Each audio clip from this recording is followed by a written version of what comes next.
Awit kalodhangan enjing punika katiti mangsa kaping 8 Oktober 2019 Bapak Tukul Kadir Sulistyo Ibu Jemantun ngrunce Sekar Cepaka Mulya Hamimaha putri kinasih ingkang sesilih Indah Ratih Dwi Astuti kang kajantu krami dening Kang Bagus Soni Kurniawan putra saking Bapak Ahmad Bandun Ibu Winarsih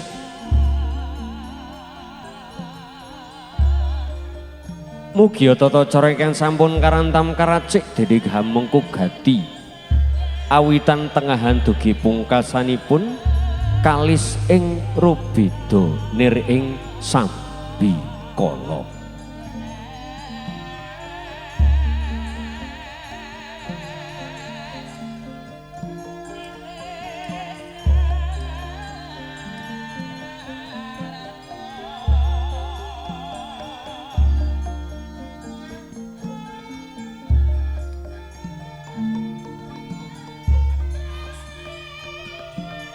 Kandi sesanti Wudyadil makmuring anggayuh rukuning memitran linambaran rasa syukur kunjuk mring Gusti Purbaningrat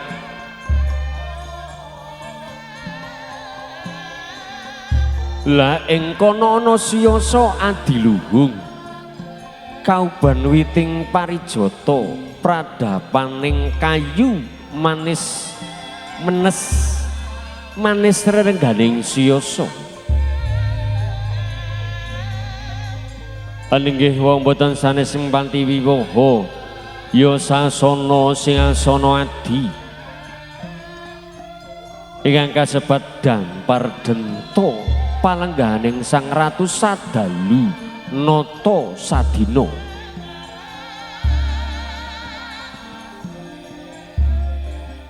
bedolipun kembar mayang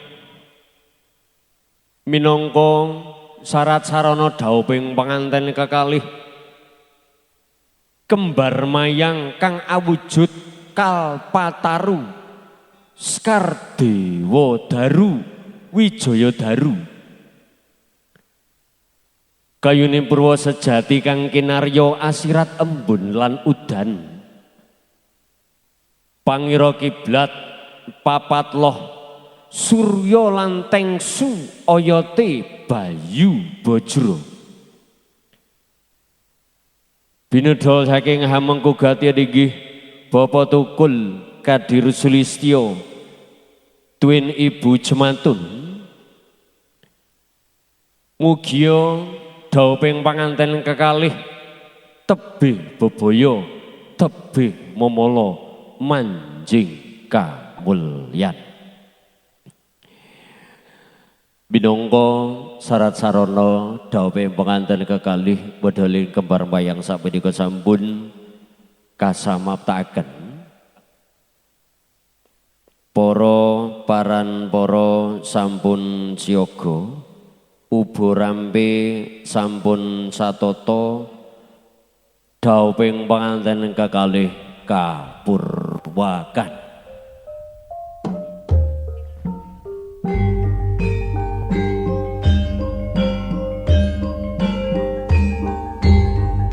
Rupsidem permanem dendrem swasana kang dumadi datan ana kang nyabawa bebasan gegodhongan kekayon tan ana obah samirana datan lumampah suket godhong kayu watu tunggal aldaka mewako tuku tualang atogotan widagda anyabawa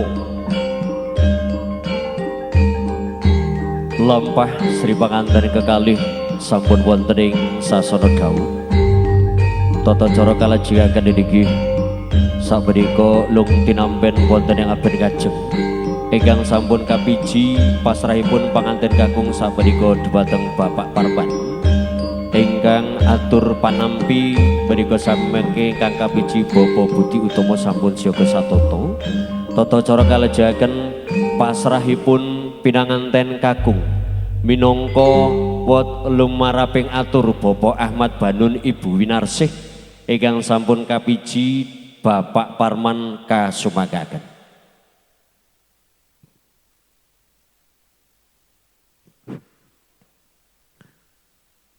Assalamualaikum warahmatullahi wabarakatuh. Bismillahirrahmanirrahim. Alhamdulillahirabbil alamin. Wassalatu wassalamu ala asrofil anbiya wal mursalin wa ala alihi wa ashabihi ajma'in la haula wa la quwata illa billahil aliyil azim amma ba'du. Para pinisepuh persepuh ingkang kula mulyakaken Bapak Ibu ingkang kula hormati wabil khusus dumateng panjenenganipun Bapak Tugul Al-Qadir sekalian ingkang sakelangkung rinengga saking pakurmatan syukur alhamdulillah sarangan monggo kita panjataken dhateng ngarsa dalem Allah Subhanahu wa taala ingkang sampun paring pinten rahmat nikmat tuwin kawilujenganipun dumateng kula lan handika sedaya ing tundhonipun alhamdulillah ngantos kalenggahan enjang siang menika kula pinasami taksih dipun keparengaken dening panjenenganipun Allah Subhanahu wa taala sareng-sareng derek mangayu bagya semuhipun putra temanten sekalian kanthi kawontenan selamat boten wonten alangan setunggal menapa. Shalawat salam mugi tetep dipun limpahaken dhateng panutan kita Kanjeng Nabi Agung Muhammad sallallahu alaihi wasallam kanthi sarana mekaten mugi kula panjenengan sedaya estu tansah pinaringan syafaatipun taibit tulunganipun wiwit kalenggahan menika langkung-langkung binjang mbok bilih sampun dumugi wonten ing yaumil kiamah amin. Ngaturaken sewu lepat nyuwun agung pamunten kawula matur ngarsa handika sami mboten langkung minangka sesulih saking panjenenganipun Bapak Ahmad Banun sekalian Ibu Winarsih. Mila mekaten ing mriki kawula pindah ngaturaken salam taklim kunjuk dumateng panjenenganipun Bapak Tukul sekeluarga sedaya ing mriki kanthi kawula aturaken assalamualaikum warahmatullahi wabarakatuh. Salajengipun hangaturaken ageng panuwun saking samudayanipun khusipun atas anggenipun nampi sowan kula sak rombongan wonten kalenggahan menika sampun semanten agengipun pakurmatan. Mila mekaten kawula aturaken pindah malih ageng panuwun ing pangangkah mugi-mugi sedaya kala estu tansah mahanani dumateng putra temanten sekalian ingkang kalenggahan menika katemben lumebet wonten ing samudraning bebaran enggal saged pinaringan halis saking sedaya rubeda wilujeng boten wonten alangan setunggal menapa satemah dados keluarga ingkang sakinah mawaddah lan rahmah ingkang tansah pikantuk ridho dalem Allah Subhanahu wa taala. Kejawi saking menika ugi ngaturaken ageng panuwun ingkang tanpa pepindhan bilih wonten kalenggahan menika anak kula pun Soni Kurniawan sampun saged dipun tampi hingga dipun laksanakaken pernikahan saged dipun laksanakaken pernikahanipun kanthi sinek-sinan para kadang sak cekapipun ingkang sampun kalaksanakaken kala wau saunawis. Mila saking menika ing mriki salajengipun kawula namung saged ngaturaken pasrah pramila kanthi atur bismillahi tawakkaltu 'alallah la haula wala quwata illa billahil aliyil azim. Putra temanten kakung inggih anak kula pun Soni Kurniawan kawula aturaken kawula pasrahaken sakwetahipun dumateng panjenenganipun Bapak Tukul sekalian. Ana mungke wala mbok bilih wonten kirang langkungipun saking samudayanipun. Kula ing mriki selaku tiyang sebahana mengaturaken mawan tuan nyuwun pamunten ingkang saageng-agengipun mboten langkung hanamung pitedah-pitedahipun. Saran-saranipun ingkang sae ingkang tansah kawula suwun mawan tuantu ingkang tumanduk dumateng putra temanten sekalian ingkang mrikinipun dumateng anak kula pun Soni Kurniawan. Ing pangajap mugi enggal saged menyesuaikan diri adaptasi kalian keluarga lingkungan masyarakat sak cekapipun kanthi ingkang sak saestanipun. Mila mekaten saderengipun kaaturaken ageng panuwun ingkang tanpa pepindhan. Para bapak, para ibu pinilenggah kakung sumawana putri ingkang tuhu kinurmatan. Ugi ingkang perlu kawula aturaken malih wonten ing kalenggahan menika mboten langkung bilih pawiwahan ingkang ongkalih ingkang insyaallah badhe kalaksanakaken wonten ing Desa Mlembem, Kecamatan Jambon, insyaallah badhe dipun laksanakaken ing mangke dinten Senin Pon tanggal kaping 13 kalih ewu selangkung. Mila makaten mawan tuantu kandhililanipun manah dumateng panjenenganipun Bapak Tukul sakulawarga sedaya.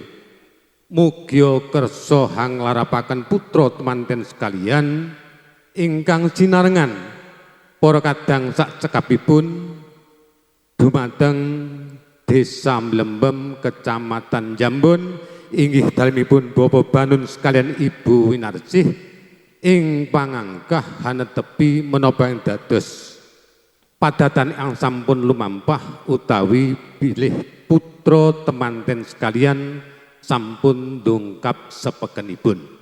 Mila mekaten para lenggah sami ingkang kawula mulyakaken, boten kathah ingkang kawula aturaken wosing gati mekaten ingkang saged kawula aturaken kirang langgungipun mawan tuwantu nyuwun lumuntring sih samudra paksami nyuwun pangapunten ingkang saageng-agengipun. Ing usana wa akhiran billahi taufiq wal hidayah wa ridho wal inayah wallahu muwaffiq ila aqwamit thoriq. Assalamualaikum warahmatullahi wabarakatuh.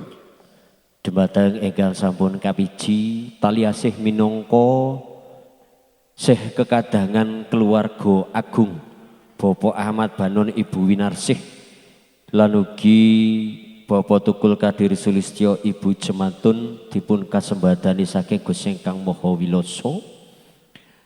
Bismillahirrahmanirrahim. Assalamualaikum warahmatullahi wabarakatuh. Alhamdulillah rabbil alamin wassalatu wassalamu ala asrofil anbiya mursalin sayyidina wa maulana Muhammadin wa ala alihi wa sahbihi ajmain. Amma ba'du.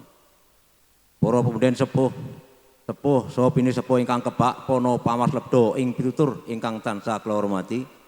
Bapak Kiai, para alim ugi ingkang kula hormati. Bapak, Ibu, para rawuh kakung sumawana putri ingkang bagya mulya. Saderengipun sumangga kula dherekaken puja telah puji syukur alhamdulillah dumateng Gusti Allah Subhanahu wa taala ingkang sampun kathah maring kenikmatan, karahmatan, kawilujengan, kebagaswarasan dumateng sedaya. Dene wonten enjing menika yang sami saged rawuh empal manunggal wonten gedung Gita Jaya niki tansah mboten wonten aral satunggal punapa.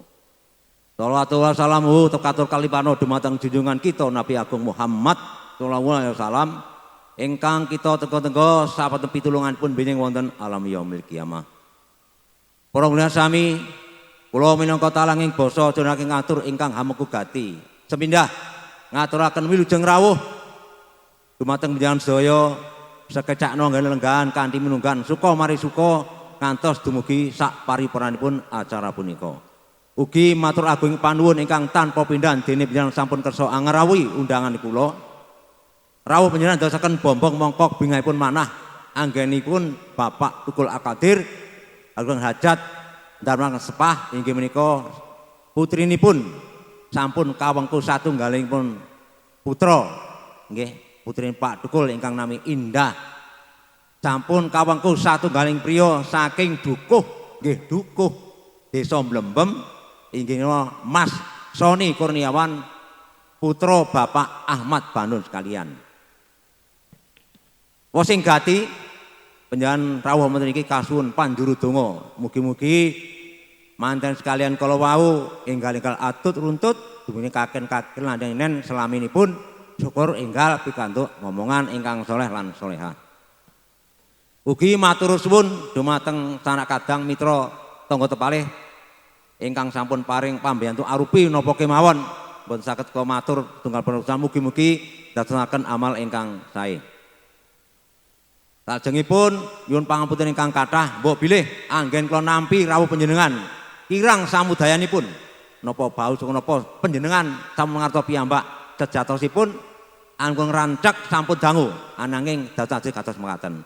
Saderengipun nyuwun pangapunten ingkang kathah, kula minangka wakil Bapak Kadir inggih menika nyuwun pangapunten ingkang saageng-agengipun. Bapak Ibu pendengar sami, salajengipun kula wau temanten kakung sampun kapasrahaken dumateng keluarga kula. Nek boten isip anggen kula nanggapi, sepindah kula wau ngaturaken salam takdimipun. Kula jawab kanthi Waalaikumsalam warahmatullahi wabarakatuh. Lajeng dipasrahaken dumateng keluarga kula.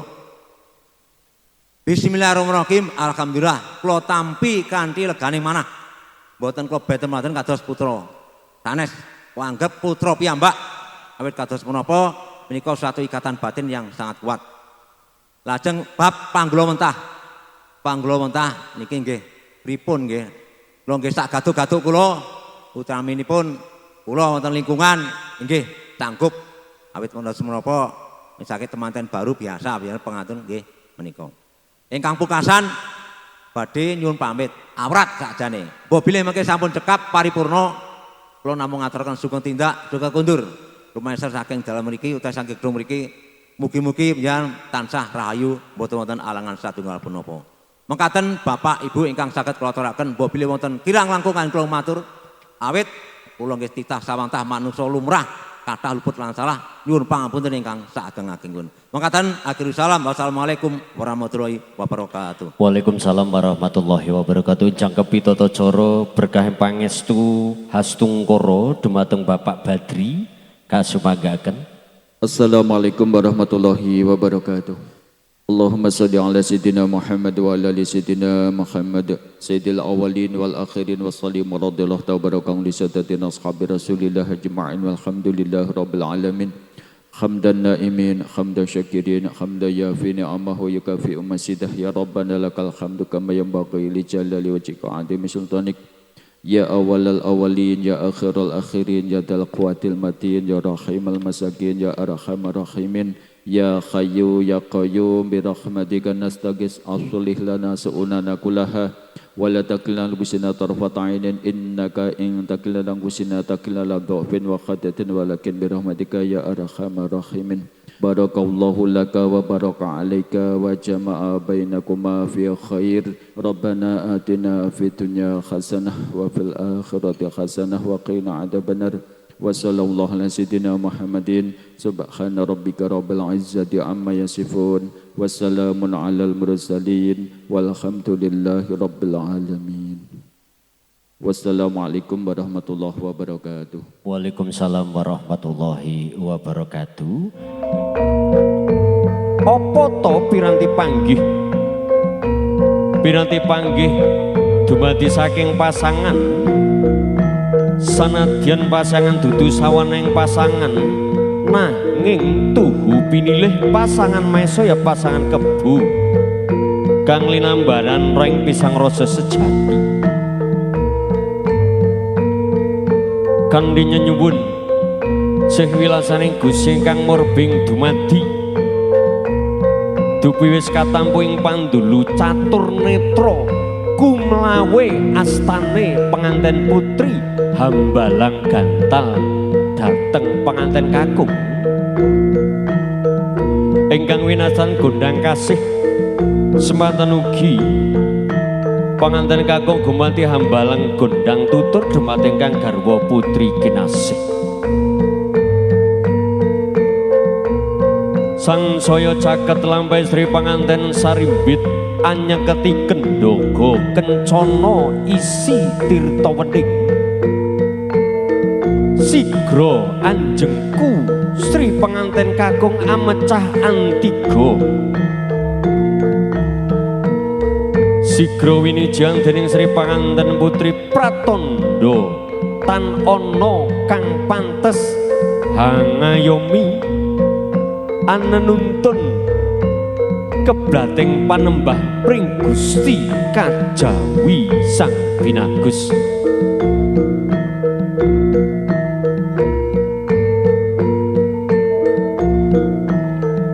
Nulya semembah mring sahanda pepadaning kakangkung amundi sekar Sri Taman kang kumambang ing warih mungguing bokor kencana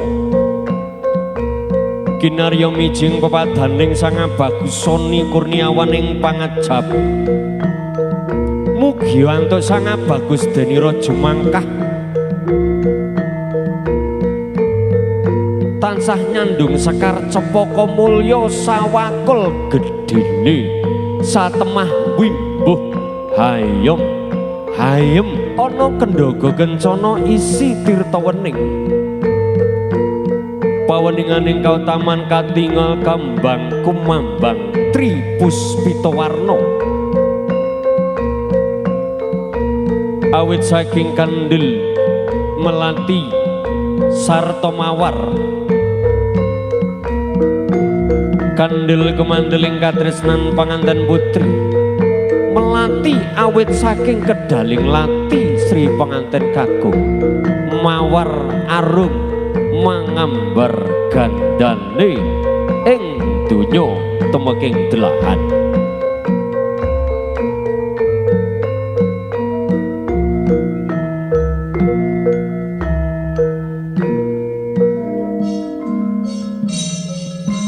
isine banyu sanadan tirta dudu sawening warih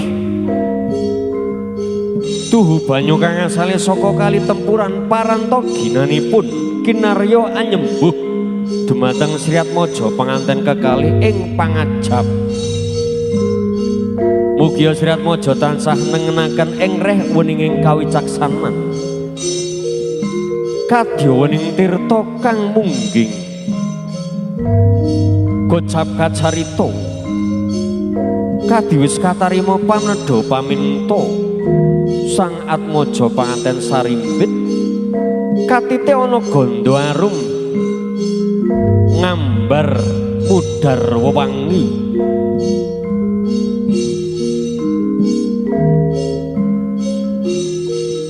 paripurnane gati titi laksana tata cara panggih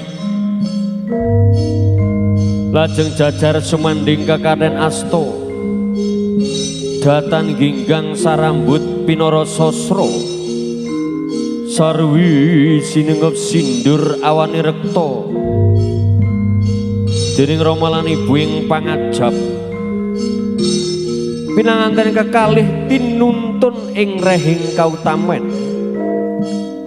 pinanggiya ing budi rahayu linambaran raos tresna rasa tepa sembada lan kumawala wani ing bebener ajrih ing kaduragan lan kanistan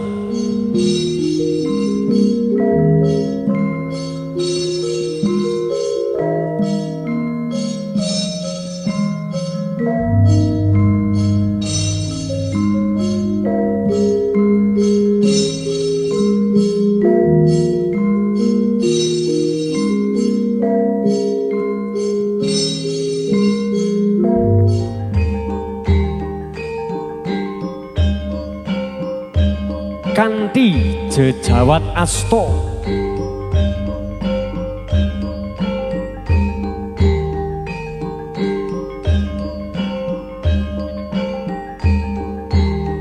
kanthi jejawat asta katingal raket supeket mratandani suking driya bombonging wardaya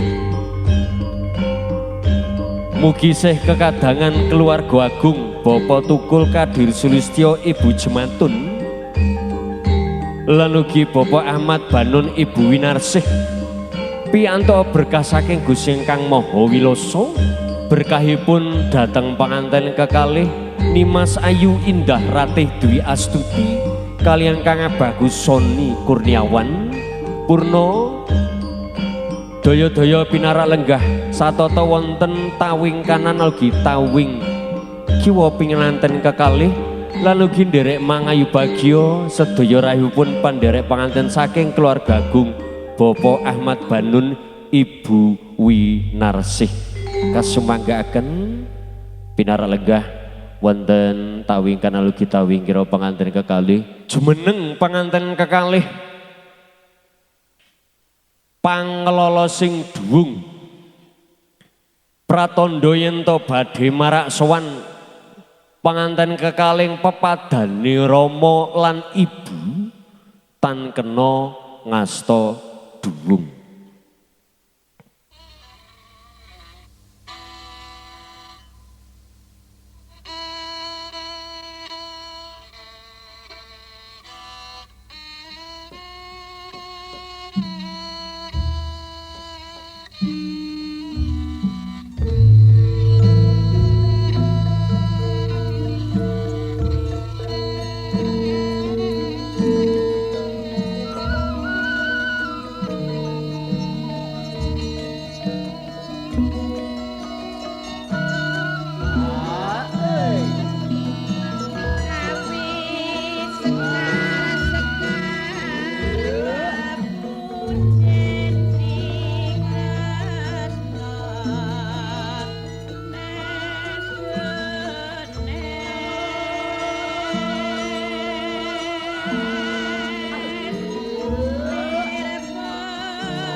Angles kekes nunjum jroning balung sungsum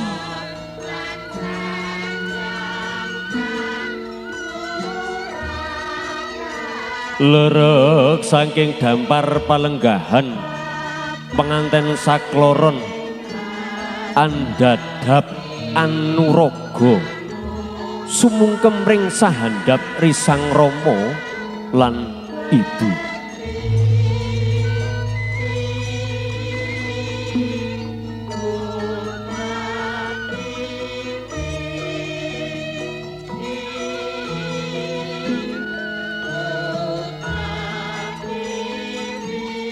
Kadya linolosan kang otot bebayu satemah angelumpruk tanpa daya sang pinanganten.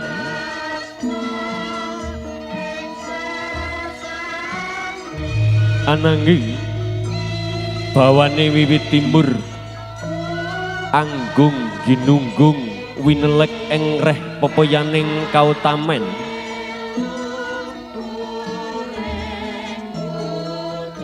marma sungkawaning penggalih malah kepara mesem ngujiwat amamalatsih.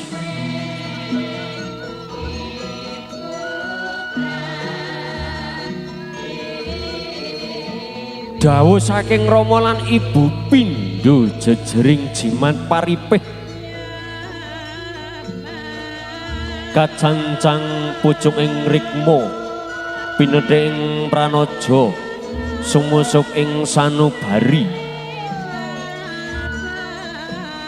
Mugi donga pangestu saking Rama lan Ibu dadosa donga berkahi dumateng panganten sakloron sageta bagya mulya ing donya tumeking delahan.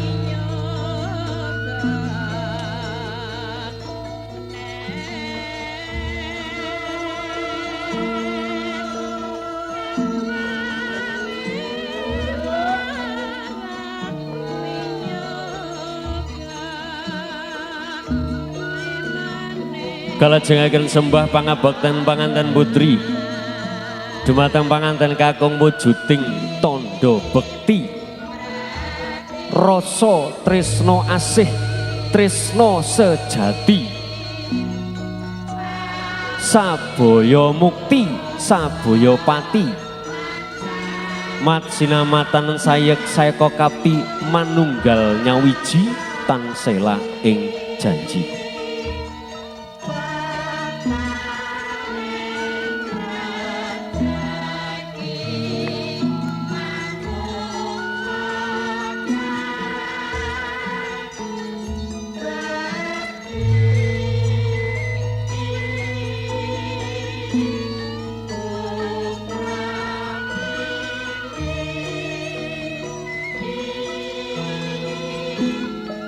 paripurnaning sembah pangabekten panganten putri dhateng panganten kakung.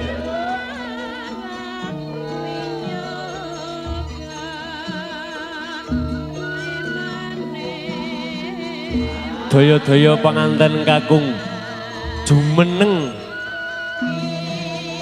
ngasta tilam lampus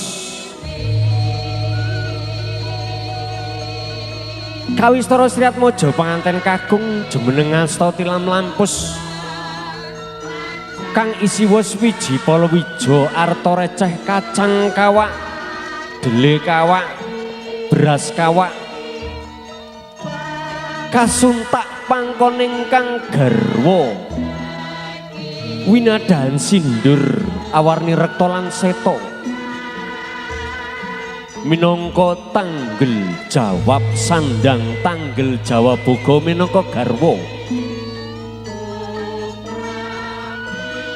kacang kawak dele kawak beras kawak duit kawak sing adoh dadi cedhak kacang kawak dele kawak beras kawak sing cedhak saya sanak purna daya-daya panganten sakloron jumeneng kapasrahaken wujuding gunakaya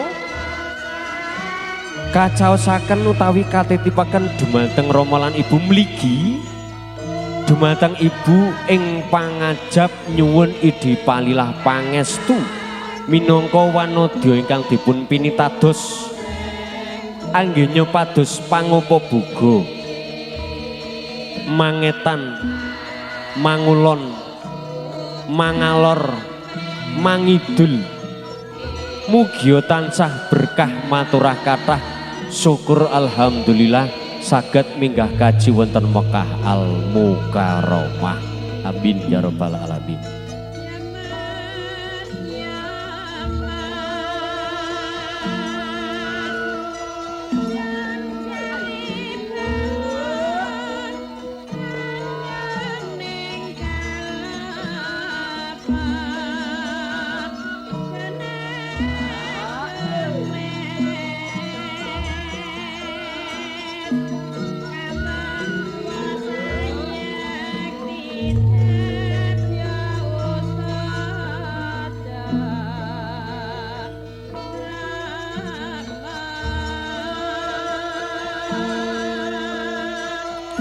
Kawistro Sriat Mojo panganten kekalih sampun wangsuling dampar dento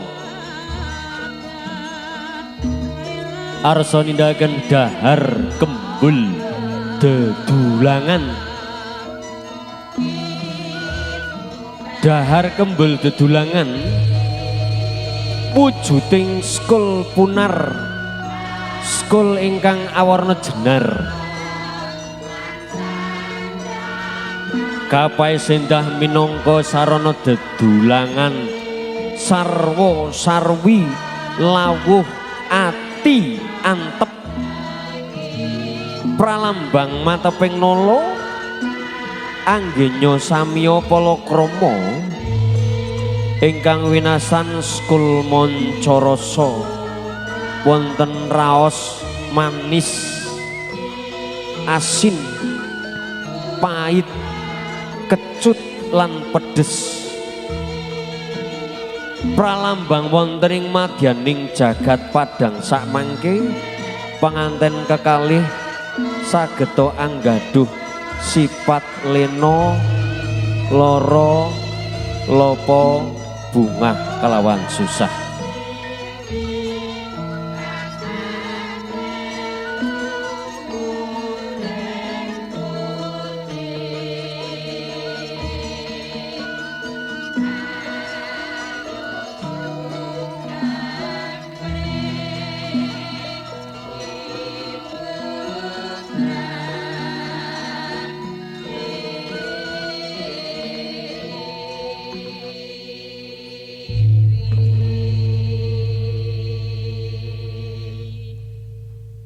Ngunjuk tirta jangkepi tata cara krobogan menika kunjuk tirta lek riyen iki dawuh ganala ingkang nembe sepisan nut lakuning jaman modern menika dawuh ganala raos Pantamerah ning wonten kekudangan ingkang sepuh mugi-mugi anggenya palakrama pengantin kekalih enggal-enggal pinarangana momongan ingkang saged nyambung sarasilahing keluarga momongan ingkang solehin solehah amin ya rabbal alamin. Alhamdulillahirabbil alamin sampun kalaksanan adat Widi Widono tuwin krobongan jangkep ngaturaken wilujeng rawuh wilujeng lelenggahan kanthi sekeca keluarga agung saking Jambon Ponorogo keluarga Bapak Ahmad Banun Ibu Winarsih lan sedaya panderek pengantin saking Jambon Ponorogo wilujeng lelenggahan kanthi sekeca tata cara kalajengaken menika foto keluarga inti nggih foto ingkang sepisan Bapak Tukul Kadir Sulistyo twin Ibu Jemantun kalajengaken foto Bapak Banun Ibu Winarsih kalajengaken menika sederek nggih sederek kandung lan ugi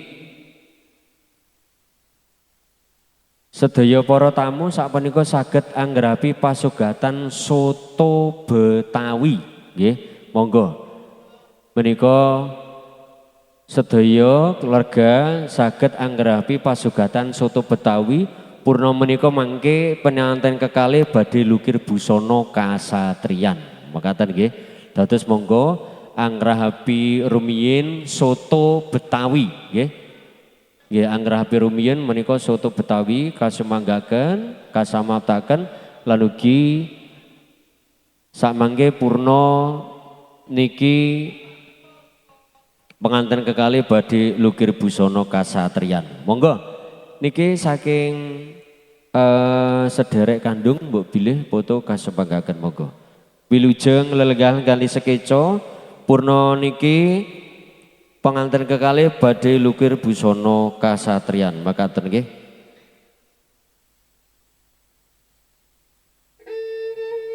Nggih, saged anggrahapi soto Betawi menika nggih, monggo.